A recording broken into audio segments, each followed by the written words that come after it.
Bienvenue à ce défi Joie de vivre aujourd'hui. C'est la 8e journée et aujourd'hui c'est un défi tout simple mais qui peut être un défi pour bien des gens. Je vous invite sous la vidéo à taguer 3 personnes et à leur dire je t'aime ou à le faire vraiment en vrai. Et pourquoi vous allez dire c'est quelque chose de tellement simple, dire je t'aime, mais pas tant que ça pour des personnes.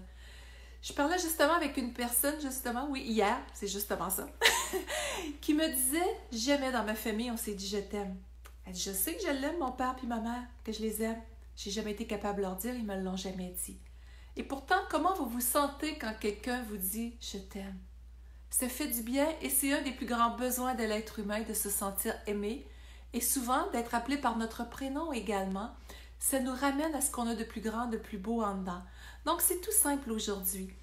Je vous invite vraiment à mettre aussi sous la vidéo les petits pouces, les petits cœurs qui me font savoir que vous êtes là et que ça permet de rendre la diffusion plus visible aussi. Je le répète souvent à chaque fois, mais c'est important, tous ensemble, qu'on puisse diffuser ces messages qui font du bien au plus grand nombre. Donc, je vous invite sous la vidéo à taguer peut-être 3 personnes ou plus à qui vous avez le goût de dire « je t'aime », de le faire.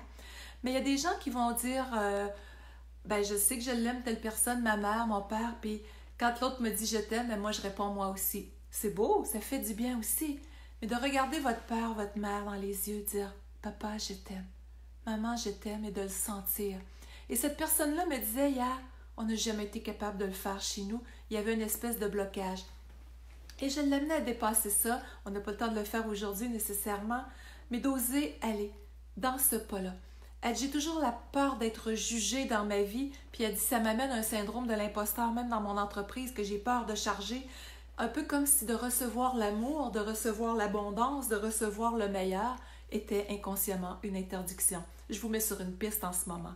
Donc, vous autorisez à dire « je t'aime », vous autorisez à ressentir, à recevoir cet amour-là, cette abondance de qualité de vie qui peut venir autant d'un sourire, de quoi que ce soit que les gens vous amènent. Apprenez à recevoir. Si je vous demandais est-ce que c'est plus facile de donner et de recevoir pour vous, pour l'avoir vu en conférence encore et encore depuis 25 ans, 90% des gens disent, ceux dans les salles du moins, c'est plus facile de donner. Alors aujourd'hui, je vous lance le défi, oui, de donner des je t'aime, mais de vous autoriser à recevoir le meilleur dans votre vie et à vous dire à vous-même je t'aime.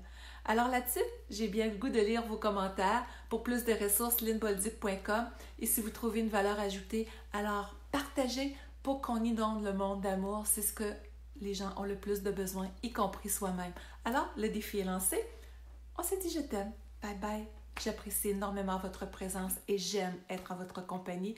Et du fond du cœur, sur le plan humain, de l'amour humain, oui, je vous le dis, je t'aime, je vous aime, parce que tous ensemble, on est une grande famille et l'un sans l'autre, bien, la vie est complètement différente. Alors, merci de faire partie de mon univers et je suis ravie de faire partie du vôtre.